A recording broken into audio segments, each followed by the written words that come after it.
கும்பத்துக்கு green flag love அப்படின்னாலே first வரக்கூடியது துலாம் தான். ரிஷபம் வந்து தாங்கக்கூடியது, பொதிமாடு, எல்லாத்தையும் தாங்கி டாலரேட் சகிப்புத்தன்மை உடையது. கும்பத்துக்கு தேவையானது என்ன? தான் என்ன செஞ்சாலும் பொறுத்துக்கணும், தாங்கிட்ட நேர்மையா இருக்கும். இது ரெண்டும் ஒத்து போகுது இல்லை. ரோட்ல போறீங்க, என்னப்பா நல்லா இருக்கியா கோபால் அப்படின்னா, நான் நல்லா இருந்தானா நல்லா இல்லைன்னா என்ன, நீ ஏதாவது தரப்போறியான்னு, அதுதான் கும்பம். ரெட்ரோ ஆன்மீகம் நேயர்கள் அனைவருக்கும் வணக்கம். இன்னைக்கு நம்மளோட சுபாஷ் பாலகிருஷ்ணன் அவர் தான் இணைஞ்சிருக்காரு. அவர்கிட்ட நிறைய விஷயங்கள் கேட்டு தெரிஞ்சுக்க போறோம். நிகழ்ச்சிக்கு போகலாம். சார் வணக்கம். சார் வணக்கம் சார், இன்னைக்கு என்ன சார் இன்ட்ரெஸ்டிங்கான டாபிக்? இன்னைக்கு ரொம்பவும் இன்ட்ரெஸ்டிங்கான டாபிக்ஸை பார்க்க போறோம். ஒவ்வொரு ராசிக்கும் எந்தெந்த ராசி லவ்ல கிரீன் ஃபிளாக், மேரேஜில் கிரீன் ஃபிளாகும், லவ்ல ரெட் ஃபிளாக், மேரேஜில் ரெட் ஃபிளாகும் பார்க்க போறோம். இது பொதுவான கருத்து. இது எல்லா ராசி மக்களையும் குறிக்கக்கூடிய கருத்து அல்ல. பெருவாரியான ராசி மக்கள், ப்ராபபிலிட்டி 60-65% தான் நம்ம கணக்கு எடுத்துக்கணும். விதி விலக்குகள் நாம சொல்லக்கூடிய ராசிகள்ல இருக்கு. ரெட் ஃபிளாக்னா என்ன சார்? கிரீன் ஃபிளாக்னா என்ன சார்? ரெட் ஃபிளாக்னா இந்த ராசிக்காரங்களை லவ்வும் பண்ணக்கூடாது, மேரேஜும் பண்ணக்கூடாது. அதே மாதிரி கிரீன் ஃபிளாக்னா இந்த ராசிக்காரங்களை லவ்வும் பண்ணலாம், மேரேஜும் சூப்பரா பண்ணலாம் அப்படிங்கிறது தான். Fine sir. சார், அப்போ நீங்க வந்து லவ்வுக்கு இந்த இது அப்படின்னு நீங்க சொல்றீங்க, இந்த ராசிகள். இப்ப அடுத்த கேள்வி எனக்கு என்ன அப்படின்னா, அப்ப கல்யாணத்துக்கு அப்படின்றது வேற ராசிகள்? கண்டிப்பா மேரேஜ் கிரீன் ஃபிளாக்ன்றது வேற, லவ் கிரீன் ஃபிளாக்ன்றது வேற. Is it sir? ஆமாங்க. ஓகே. ஏன்னா நான் தான் எப்படி லவ் பண்ணும்போது இந்த ராசிகளை பார்க்குறேன், இந்த ராசிகளை தான் நான் கல்யாணமும் பண்ணிப்பேன், லவ் பண்ணா நான் கண்டிப்பா கல்யாணமும் பண்ணிப்பேன்னு இருக்கும்போது, கல்யாணத்துக்குன்றது வேற ராசிகள்னும் போது, நீங்க இன்னைக்கு நடக்கக்கூடிய திருமணங்கள்ல ஒரு 100 மேரேஜஸ் எடுத்துக்கிட்டீங்கன்னா அதுல எத்தனை வந்து அந்த லவ்வே பண்ணி கல்யாணம் பண்ணிக்கிறவங்க எத்தனை பேர் நீங்க எடுத்தீங்கன்னா தெரியும். இது மென்லயும் சரி, விமன்லயும் சரி. இந்த மேரேஜுக்கு முன்னாடி அவங்க லவ் பண்ணியிருப்பாங்க. கல்யாணம் லவ் மேரேஜ் தான் அதிகம் நடக்குது இப்போ. ஆனா அந்த லவ்வுக்கு முன்னாடி எத்தனை லவ் இருந்திருக்கு? அதுதான் உங்களோட பாயிண்ட். அதுதான் பாயிண்ட். Fine sir. அதனால காதலிச்சவங்களையே கல்யாணம் பண்ணிக்கிறாங்கன்றது ரொம்ப ரேர் தான். ஒரு காதல்லையே, முதல் காதல்லையே நான் சொல்றது, இந்த முதல் காதல் அதே திருமணமா முடியறதுங்கிறது விரல விட்டு எண்ணிடலாம். நீங்க இன்னைக்கு வந்து ஒரு 3 காதல் 4 காதல் ஆன பிறகுதான் திருமணம்ங்கிறதுக்குள்ள போறாங்க. திருமணத்திலேயே 3 போயிட்டு இருக்குது இப்போ, இன்னும் அட்வான்ஸ்மெண்ட்டா. அதனால இப்போ நீங்க கோர்ட்லாம் எடுத்தீங்கன்னா 2வது திருமணம், 3வது திருமணம், தேர்ட் மேரேஜ்.comலாம் வந்துருச்சு. அது போயிட்டே தான் இருக்கு. ஏன் இதெல்லாம் நடக்குதுங்கிறது ஒரு தனி டாபிக். ஆனா இப்போ நம்ம பேசக்கூடியது இந்த ராசிக்கு கிரீன் ஃபிளாக் தரக்கூடிய மேரேஜ்ல கிரீன் ஃபிளாக் தரக்கூடிய ராசி. ஓகே சார், கண்டிப்பா இது வந்து ரொம்ப இன்ட்ரெஸ்டிங்கா இருக்கும்னு நினைக்கிறேன். இப்போ இருக்கிற ஜென்ரேஷனுக்கு வந்து அப்படியா இதெல்லாம் இருக்குமா அப்படின்றத உங்களுக்கு யோசனையா இருக்கும். இப்போ நம்ம ஒவ்வொரு ராசிக்கும் ரெட் ஃபிளாக் இன் லவ், அப்புறம் ரெட் ஃபிளாக் இன் மேரேஜ், அப்புறம் green flag in love and marriage பார்க்கலாமா சார்? கண்டிப்பா. இது நேயர்களுக்கு மிகப்பெரிய ஒரு நிகழ்ச்சி, விழிப்புணர்வு. தவிர இந்த மாதிரி ஒரு நிகழ்ச்சியை வந்து இது எந்த ஒரு சமூக ஊடக வலைதளங்கள்லையும் பார்த்துருக்க கூடாத ஒரு கான்செப்ட். இது கண்டிப்பா நல்ல செய்தியை மக்களிடையே சேர்ந்து சேர்ப்போம். சார், கும்பத்துக்கு கிரீன் ஃபிளாக் இன் லவ். கும்பத்துக்கு கிரீன் ஃபிளாக் லவ் அப்படின்னாலே ஃபர்ஸ்ட் வரக்கூடியது துலாம் தான். ரிஷபம் அண்ட் துலாம் ரெண்டுமே கும்பத்துக்கு கிரீன் ஃபிளாக். கும்பம் கொட்டுற எல்லாத்தையும் பொறுக்கி போட்டு எல்லாத்தையும் சால்வ் பண்றக்கூடிய நேச்சர் ரெண்டுத்துக்குமே இருக்கு. ஆனா கும்பத்துக்கு நீங்க வந்து மோஸ்ட்லி இப்ப எல்லா ராசிகளுக்கும் நீங்க சொன்னது அட்லீஸ்ட் கும்பம் எல்லா ராசிகளுக்குமே மோஸ்ட்லி வந்த மாதிரி இருக்கு. அப்ப யாரதான் நான் லவ் பண்றது? இல்ல, ரிஷபம் துலாம் லவ் பண்ணலாம்னு சொல்றேனே சார். 2 ராசி மட்டும். ஆமா, பின்ன 12 ராசியும் லவ் பண்ண முடியுமா? ஆசைதான், அதுக்கப்புறம் ஒரு ஆபத்து இல்ல சார், ஒத்து போகணும் இல்ல சார்? ஒத்து போறதுதான் சொல்றோம். ரிஷபம் அண்ட் துலாம் தான் கும்பத்துக்கு ஒத்து போகும். அந்த 2 ராசி மட்டும் என்ன நேச்சருக்காகவா சார்? அதாவது ரிஷபம் வந்து ரசனையுடைய ராசி, கலையில ரொம்ப ரசனை இருக்கும். ரிஷபம் வந்து தாங்கக்கூடியது, பொதிமாடு, எல்லாத்தையும் தாங்கி டாலரேட் சகிப்புத்தன்மை உடையது. துலாம் வந்து நீதி, நேர்மை, நியாயம். இப்போ கும்பத்துக்கு தேவையானது என்ன? தான் என்ன செஞ்சாலும் பொறுத்துக்கணும், தாங்கிட்ட நேர்மையா இருக்கணும். இது ரெண்டும் ஒத்து போகுது இல்ல. இதனாலதான் ரிஷபம் துலாமும் கும்பத்துக்கு ஒத்து போகும். Fine sir. இப்போ ரசனை அப்படின்றீங்க, அப்போ இவங்க இந்த கும்பம் வந்து அவங்களோட நேச்சர் எப்படி சார்? இந்த ரசனை இதெல்லாம் வந்து ரசிக்கிற அவங்களும் அந்த மாதிரி? இவங்க ரசிக்க வேண்டாம், இவங்களை யாராவது ரசிக்கிறது இவங்களுக்கு பிடிக்கும். ஓ, அந்த மாதிரி. Fine sir. அப்போ இவங்க யாரையும் ரசிக்க மாட்டாங்க. ரொம்ப அழகா இருக்கவங்க கூட அந்த புடவை உனக்கு சூட் ஆகல அப்படிம்பாங்க. அதான் கும்பம். ரோட்ல போறீங்க, என்னப்பா நல்லா இருக்கியா கோபால் அப்படின்னா, நான் நல்லா இருந்தானா நல்லா இல்லைன்னா என்ன, நீ ஏதாவது தரப்போறியான்னு. அதுதான் கும்பம். ஏதாவது ஒரு குதர்க்கமா பேசுறேன். ஓகே. ஸோ அந்த மாதிரியான, அதனால இதெல்லாம் பொறுத்துக்கிற ராசி தான் அங்கே செட் ஆகும். Fine sir. அப்போ இவங்களுக்கு மேரேஜ் லவ்வுக்கு சொல்லிட்டீங்க, சரி ஓகே அப்படின்னா, ஆனால் மேரேஜ்ன்றது வாழ்நாள் ஃபுல்லாக இருக்க வேண்டிய, அப்போ இவங்களுக்கு கிரீன் ஃபிளாக் உள்ள ராசிகள்? கும்பத்துக்கு கிரீன் ஃபிளாக் மேரேஜ்னா கண்ணி பர்ஃபெக்ட். இது அது புத்தியோட ஸ்டாட்டிஸ்டிக்கலாக அணுகக்கூடிய ராசி. கும்பம் வந்து இப்படி வீட்டில் பிறண்டு பண்ணக்கூடிய ராசி. இது ரெண்டும் செட் ஆகும்போது ஒரு தொழில் ஒரு வியாபாரம், ஒரு வேலை ஒரு வியாபாரம், பணத்தை சேர்க்கறதுலையும் சரி, குடும்பத்தை நடத்துறதுலையும் சரி, பொறுப்பார்களையும் சரி, மேட்சிங் சூப்பராக இருக்கும். Okay sir. அப்போ ரெட் ஃபிளாக் ராசிகள்? கும்பத்துக்கு ரெட் ஃபிளாக் லவ் அப்படின்னா ஃபர்ஸ்ட் வரக்கூடியது விருச்சிகம், செகண்ட் வரக்கூடியது மேஷம். சனியுடைய ராசிக்கு செவ்வாய் ஆகாது. இது ரெண்டும் கும்பத்துக்கு red flag love, straight red flag. அதை விட பெரிய ரெட் ஃபிளாக் வந்து சிம்மம். கிட்ட மட்டும் போயிடாதீங்க. கும்பம் சிம்மத்துக்கிட்டையும் சிம்மம் கும்பத்துக்கிட்டையும் போயிடாதீங்க. அப்புறம் நாங்கள் தான் வெளியில் வந்து உருண்டு பெறல்ற சண்டையை பார்க்கணும். தானாவே இதுவாயிடுமா சார்? எதுவாயிடும்? பிரேக்கப் ஆயிடுமா? அதாவது கும்பத்துக்கும் தானாவே பிரேக்கப் ஆயிடுமா அப்படின்னு கேட்டீங்க. சிம்மத்துக்கும் முதல்ல ஜாயினே ஆனாலே தப்புங்கிறேன். அப்புறம் தானே பிரேக்கப். நீங்கள் ஆமாம், இதெல்லாம் ரொம்ப நாள் நகரவே முடியாது. சிம்மம் கும்பம்லாம், சிம்மம் மேஷம் விருச்சிகம்லாம், சிம்மம் அதை கும்பம் மேஷம் விருச்சிகம், கும்பம் சிம்மம்லாம் ரொம்ப நாளைக்கு ரிலேஷன்ஷிப்பை மூவ் பண்ண முடியாது. முதல்ல ஒன்று புரிஞ்சுக்கணும், சிம்மம் வந்து ஆத்தென்டிக்கான டாமினேட் பண்ணக்கூடிய ராசி. சிம்மம் எல்லா தப்பையும் பண்ணக்கூடிய ஒரு ராசி. சிம்மத்துக்கு யார் பொருந்தும் அப்படின்னா, நான் அம்மாவா இருக்கேன் உனக்கு மனைவியை விட அப்படின்னா சிம்ம ராசி செட் ஆயிடும். நான் உனக்கு மனைவியா இருக்கேன் அப்படின்னா சிம்ம ராசி உருண்டு பிறண்டாலும் எந்த ராசிக்கும் செட் ஆகாது. சிம்ம ராசியை கோடாலியால வெட்ட வேணாம், வெறும் தகடால திருப்பலாம். அது அன்பு அப்படிங்கிற தகடு. சிம்ம ராசியை அடக்க நினைச்ச 11 ராசியும் தோத்துதான் போகும். சிம்மம் வந்து அடங்காது. கும்பம் குதர்க்கும், கூத்திக்கிட்டே இருக்கும். சிம்மம் குதறிக்கிட்டே இருக்கும். இப்போ ரெண்டும் சேர்ந்தா என்ன ஆகும்? குத்துறதும் குதறதும், குத்துறதும் குதறதும். போலீஸ்காரங்க பிஸி ஆயிடுவாங்க. சார், கும்பத்துக்கு ரொம்ப நெகட்டிவா சொன்ன மாதிரி இப்போ உங்களுக்கு சூப்பர் கிரீன் ஃபிளாக். இவங்க கல்யாணம் பண்ணிக்கிட்டா கும்பத்துக்கு டாப் நாச்சுமா அப்படின்னு அவங்களே கல்யாணம் பண்ணிங்க சார். இல்லை, நான் அவங்களே கல்யாணம் பண்ணி சொல்லு. கும்பத்தில் இருக்கிற ஒரு ராசி பெண்ணையோ ஆணையோ கல்யாணம் பண்ணிங்க. அந்த மாதிரி சேம் ராசி சேம் இது கண்டிப்பாக பண்ணலாம். அஷ்டம சனி 7.5 சனி ஒரே நேரத்தில் வரும். அந்த காரணத்துக்காக தான் ஏக ராசியை கல்யாணம் பண்ணக்கூடாதுன்னு சொல்லியிருக்காங்க. வேற எந்த காரணத்துக்கும் கிடையாது. ஜாதக பொருத்தம் லக்னத்திலையும் இதுலையும் பொருந்தி வந்துச்சுன்னா எந்த சேம் ராசிக்காரங்களும் கல்யாணம் பண்ணிக்கலாம், தப்பே கிடையாது. ஜென்சி ஜென் ஆல்ஃபா அவங்களுக்கு வந்து எந்த ராசிகள் இவங்க வந்து லவ் பண்ணா கரெக்டா இருக்கும், முக்கியமா அப்புறம் கல்யாணம், அதாவது லவ் கல்யாணம் அப்படின்றத நீங்க சொல்வீங்களா சார்? ஆமாம்மா, அருமையான கேள்வி கேட்டீங்க.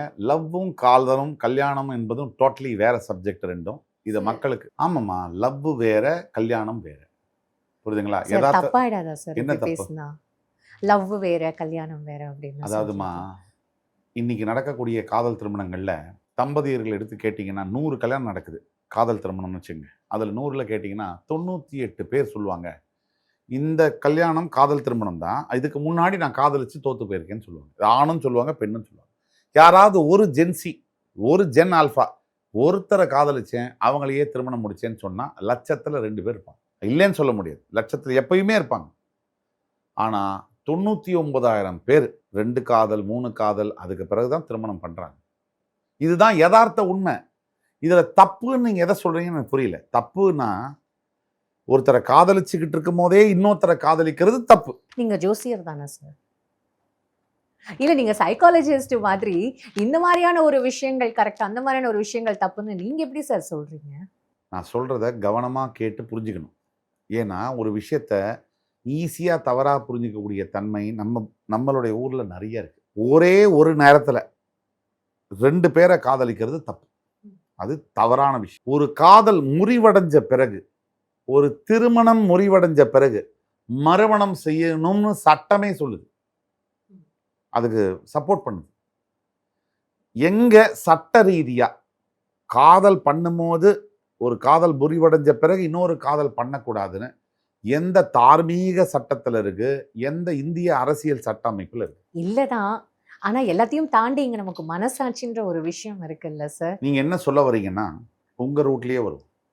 ஒரு காதல் ஒருத்தங்க பண்றாங்க, அந்த காதல் தோல்வி அடைஞ்சிட்டா வாழ்க்கை முழுக்க யாரையுமே கல்யாணம் பண்ணாம அவங்க தனியாவே இருந்து மரணிக்கணும்னு. இல்ல சார், நான் அப்படி மீன் பண்ணல. அப்ப எதை தான் சொல்ல வரீங்க? இல்ல, லவ் வேற. இந்த ராசி வந்து லவ்வுக்கு பொருந்தும், ஆனா இந்த ராசி வந்து லவ்வுக்கு பொருந்தாது, கல்யாணத்துக்கு மட்டும் தான் பொருந்தும் அப்படின்றது இது எப்படி சார்? அது நம்ம ஒட்டுமொத்த ராசின்னு சொல்ல மாட்டோம். நம்ம சொல்றது இந்த ராசியில் இருக்கக்கூடிய 70% பேரை சொல்லும். ஒரு 30% விதிவிலக்குகள் இருக்கும். இப்ப மிதுன ராசியை காதலிக்காதீங்க நான் சொல்றேன்னா, எல்லா மிதுன ராசியும் தப்பானவங்க நான் சொல்லவே மாட்டேன். ஒரு பெருவாரியான ஒரு கணிசமான அளவு 65% அங்கே தவறு இருக்கலாம். ஒரு எடுத்துக்காட்டு சொல்கிறேன், அதனால் மிதுன ராசி தப்புன்னு சொல்ல, ஒரு எடுத்துக்காட்டு சொல்கிறேன். நம்ம சொல்ல வர இந்த ப்ரோக்ராமில் ரெட் ஃப்ளாக் கொடுக்கக்கூடிய ராசிகள்லாம் கண்டிப்பாக நீங்கள் காதலிக்கவே கூடாது, கல்யாணமே பண்ணக்கூடாது. ஒட்டுமொத்த ராசிக்கும் அல்ல, அந்த ராசியில் இருக்கக்கூடிய கணிசமான தொகையில் இருக்கவங்க. Fine sir. ஸோ அப்போ இந்த ராசிக்கு இந்த ராசி பொருந்தாது அப்படின்ற மாதிரியான ஒரு ஃபேக்டர்ஸ்லாம் இருக்கா சார்? எல்லாத்துலேயுமே வந்து விதிவிலக்குகள் இருக்கு. நம்ம வந்து விதியை பற்றி பேசலாம், விதி விலக்குகளை பற்றி நம்ம பேசல. சரி, பொருந்தாதுன்னு சொல்றீங்க. மேரேஜுக்கும் அந்த மாதிரி இந்த ராசியும் பொருந்தாதுமா அப்படின்றும் இருக்கா? கண்டிப்பாக இருக்கு, கண்டிப்பாக இருக்கு. அது தெரியாதனால தான் பல விவாகரத்து வழக்குகள் இன்றைய குடும்ப நல நீதிமன்றங்களில் காத்துட்டு இருக்கு.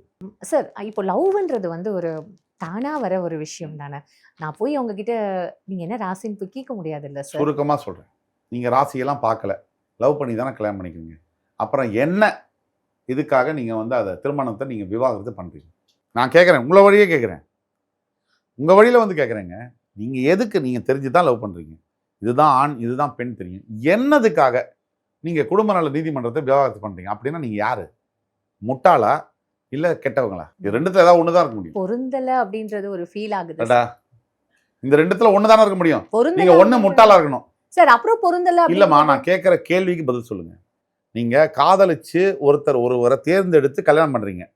திருமணத்திற்கு பிறகு 4 வருஷம் 5 வருஷம் கழிச்சு 2 வருஷம் கழிச்சு 1 வருஷம் கழிச்சோ 6 வருஷம் கழிச்சோ 15 வருஷம் கழிச்சோ அவரை விவாகரத்து பண்ணுறீங்க. நான் கேட்கக்கூடிய கேள்வி, நீங்கள் முட்டாளா இல்லை கெட்டவங்களா? இது ரெண்டு தவிர 3வது ஆப்ஷன் இருக்க முடியாது. நீங்க சொல்றபடி பார்த்தா எங்கயாவது ஒரு இடத்துல இவங்க வந்து சரியாயிடுவாங்க. இல்லம்மா, நீங்க சொல்றபடி பார்த்தா அதான் சார் என்னோட இதுலயே நானும் சொல்றேன் சார். எங்கயாவது ஒரு இடத்துல இவர் மாறுவாரு, இல்ல இவங்க மாறுவாங்க, நம்ம அட்ஜஸ்ட் பண்ணிட்டு போலாம், பொறுத்துக்கிட்டு போலாம். அப்புறம் ஏன் விவாதம் பண்றீங்க? நீங்க தானே நம்புறீங்க மாறுவாங்கன்னு, அப்புறம் எதுக்கு விவாதம் பண்ணணும்? இதெல்லாம் நீங்க சொல்றதுக்காக சொல்றேன். என்னுடைய பிலாசபியில இது கிடையவே கிடையாதுங்க. காதலும் மறுபடி வரும், அது நியாயம், அது தவறு இல்லை. இதை பார்த்து கொண்டிருக்கக்கூடிய லட்சக்கணக்கான மக்களுக்கு விழிப்புணர்வு வரணும், அதுக்காக சொல்றேன். 2வது காதல், 3வது காதல், 4வது காதல் தப்பே இல்லை. உங்களுக்கு குற்ற உணர்ச்சி தேவையே இல்லை. ஏன் தேவையில்லை? ஒரே காதல் இருக்கும் போது தான் நீங்க பேரலல் லவ் பண்ணவே கூடாது. ஒருத்தர் உங்களை ஏமாத்திட்டாங்க, ஒருத்தர் உங்களை கைவிட்டுட்டு போயிட்டாங்க, அந்த மன உளைச்சலோடையே ஒரு மனிதன் வாழ்வதற்கு அவருக்கு அந்த ரைட்ஸும் இல்லை, ப்ரிவிலேஜஸும் இல்லை. பேசிக் ஃபண்டமெண்டல் எல்லாருக்குமே நிம்மதியா வாழ்றதுக்கான ரைட்ஸ் அத்தனை ஆண்களுக்கும் பெண்களுக்கும் இருக்கு. இதுல கலாச்சாரம் தலையிடவே முடியாது. அந்த கலாச்சாரத்துக்கு உரிமையே கிடையாது. முதல்ல இதை கலாச்சாரம்னு இணைக்கிறோம் பார்த்தீங்களா, அது ஒரு மிகப்பெரிய முட்டாள்தனம். Biology and culture both doesn't go together. நீங்க புரிஞ்சுக்கங்க, பிசியாலஜி, பயாலஜி அண்ட் கல்ச்சர். அதுக்காக நான் வந்து கலாச்சாரத்துக்கு அகைன்ஸ்ட் எல்லாம் கிடையாது. நியாயமான மனித உணர்வுகளை இந்த சமுதாயத்துல இதை தவறுன்னு சுட்டி காட்டுறாங்க பாருங்க, அந்த எண்ணத்தை எதிர்க்கிறோம். இப்ப நீங்க சொல்றபடி பார்த்தா ஒரு மனிதன் காதல்லையோ திருமணத்திலேயோ தோத்துட்டா அவன் தனியா இருந்து செத்து போயிடணும். அதான் நீங்க சொல்றீங்க. மறைமுகமா குலாப் ஜாமுன் மேல வெண்ணிலா ஐஸ்கிரீம் போட்டு அது மேல முந்திரி பூவை தூவி எல்லாம் பண்றீங்க. அப்ப சூப்பர் கிரீன் ஃபிளாக் அப்படின்ற மாதிரி எந்த ராசிகளுமே இல்லைன்னு நீங்க சொல்றீங்க. நீங்க நிறைய குழப்பறீங்க. எப்படின்னா குழப்பிக்கிறீங்க. சூப்பர் கிரீன் ஃபிளாக்ன்றது நியர்லி பாசிபிள்னு சொல்றோம். அதாவது இந்த ராசியும் இந்த ராசியும் இணைந்தால் இன்னும் நல்லா இருக்கும்னு சொல்றோம். 65-70% நல்லா இருக்கும்னு சொல்றோம். 30% இதே ராசியில் உள்ளவங்க சேர்ந்தாலும் ஃபெயிலியர் ஆனவங்களும் இருப்பாங்க. அதான் நம்ம சொல்ல வரோம். சமுதாயத்தில் இந்த வீடியோவை பார்த்து கொண்டு இருக்கக்கூடிய பல்லாயிரக்கணக்கான மிடில் ஏஜ் பீப்புள், எஸ்பெஷலி 30லேருந்து 50 வயசுக்குள்ள இருக்கக்கூடியவர்களுக்கு இந்த வீடியோ ஒரு விழிப்புணர்வு. எல்லாருக்கும் இந்த சமுதாயத்தில் இருக்கக்கூடிய பெண்கள், முக்கியமா ஆண்கள் 2 பேருக்குமே ஒரு குற்ற உணர்ச்சி இருக்கு. காதல்ல தோத்துட்டாலோ கல்யாணத்துல தோத்துட்டாலோ நம்ம இன்னொரு ஆணையோ பெண்ணையோ பார்க்கலாமா, அது கரெக்டாங்கிற கேள்வி மறைமுகமா சப்ரஸ்டு எமோஷனா வெளியில வேற விதமா கெடுதலா வெளியே வருது. சமுதாய கட்டமைப்புன்றது ஒரு இது இருக்கு. என்ன சமுதாய கட்டமைப்புன்னு சொல்லவே மாட்டீங்க, டெர்மினாலஜி மட்டும் சொல்றீங்க. நான் எவ்வளவு தெளிவா பேசுறேன், நான் எல்லாத்தையும் புட்டு உடச்சு கிளீனா பீஸா பேசுறேன். நீங்க என்ன சமுதாய கட்டமைப்புன்னு சொல்ல மாட்டோம். என்ன கட்டமைப்புங்கிறது எதுனா சமுதாயத்துக்காக தானே அந்த கட்டமைப்பு. சமுதாயத்தில் இருக்கிறவன் 5000 பேர் இருக்கான், அதுல 4500 பேர் செத்து போயிட்டான். 500 பேர் கட்டமைப்பு இருந்தா என்ன, இல்லைன்னா என்ன? அதனால கட்டமைப்புங்கிறது மனிதன் வாழ்க்கைக்கு காலம் மாறும் போது அதோடைய நேரமும் நிழலும் சூழலும் மாறும். Fine sir. இப்போ நீங்க சொல்ற இந்த எக்ஸ்பிளனேஷன்ஸ்லாம் வந்து மக்கள்கிட்ட நம்ம விட்டுடலாம். இப்போ சுருக்கமா ஒரு கேள்வி சொல்லி முடிக்கிறேன். 1980களில் எப்ப எல்லாரும் தூங்க போவாங்க தமிழ்நாட்டில்? இரவு எத்தனை மணிக்கு தூங்க போவாங்க? 7:30 மணிக்கு பெட்டுக்கு போயிடுவாங்க. 7:30 மணிக்கு டிவியில் செய்திகள் வரும். சோபனா ரவின்னு வாசிப்பாங்க, வரதராஜன் வாசிப்பார் தூர்தர்ஷனில், தமிழ் செய்திகள் வாசிப்பாங்க. அதோட எல்லாம் தூங்க போயிடுவாங்க. 8 மணிக்கு 8:30 மணிக்கெல்லாம் கொரட்டை சத்தம் கேட்கும், ரோடே ஜில்லோன்னு இருக்கும். இன்னைக்கு போய் 8:30 மணிக்கு பாருங்க. சார் 8:30 மணிக்கெல்லாம் எப்படி சார்? அதுதான் நடந்தது. கேட்டு பாருங்க. 80s மில்லினியல் கிட்ஸை கேட்டு பாருங்க. 8:30 மணிக்கு டோட்டல் சிட்டி அப்படியே இதுக்கு போயிடும். 9 மணிக்கெல்லாம் தண்ணி அடிக்கிறவங்க மட்டும் அங்கங்க 1-2 பேர் பார்க்கலாம், ரிக்ஷா ஓட்டுறவங்கள பார்க்கலாம். இதுதான் 80களுடைய வாழ்க்கை. இப்ப சொல்லுங்க, 40 வருஷம் கழிச்சு இன்னைக்கு என்ன இருக்கு? இன்னைக்கு தூங்குறாங்களா? 8:30 மணியை விட்டுடுங்க. 9:30, 10:30, 11:30, 12:30, 1:30, 2:30 போய் அண்ணா நகரில் பாருங்க. அண்ணா நகரில் 1:30 மணிக்கு போங்க. எத்தனை உணவு விடுதியில் ஃபாஸ்ட் ஃபுட் சாப்பிட்டுக்கிட்டு, காஃபி சாப்பிட்டுட்டு உட்காந்து தன் தூக்கத்தை கெடுத்துக்கிட்டு இது ஜாலின்னு நினச்சிக்கிட்டு இப்போ ஹெல்த்தை விட்டு 40 வயசுல சம்பாதிச்ச சொத்தெல்லாம் ஹாஸ்பிட்டலில் விடுறதுக்காக காத்திருக்கக்கூடிய எத்தனை யூத் இருக்காங்க தெரியுமா? Gen Z and Gen Alpha. Fine sir. ரொம்ப அழகா எல்லா ராசிகளுக்கும் எது பொருந்தும் எதுவும் பொருந்தாது, முக்கியமாக லவ் அண்ட் மேரேஜ் இந்த மாதிரி யாருமே சொல்லியிருக்க மாட்டாங்க. நான் கூட நிறைய கேள்விகள் ஆரம்பத்தில் ரொம்ப டவுட்ஸ் எல்லாம் வந்து கேட்டேன். ரொம்ப அழகாக எங்களுக்கு எல்லாமே எக்ஸ்பிளைன் பண்ணுங்க. உங்கள் நேரத்துக்கும் உங்களோட கருத்துக்கும் ரொம்ப அழகாக எக்ஸ்பிளைன் பண்ணுங்க. ரொம்ப நன்றி சார். நன்றி. ரெட்ரோ ஆன்மீகம் நேயர்களுக்கும் உலகமெங்கிலும் இருக்கக்கூடிய அன்பு தமிழ் நெஞ்சங்களுக்கும் என்னுடைய நன்றிகளும் வாழ்த்துக்களும் வணக்கங்களும்.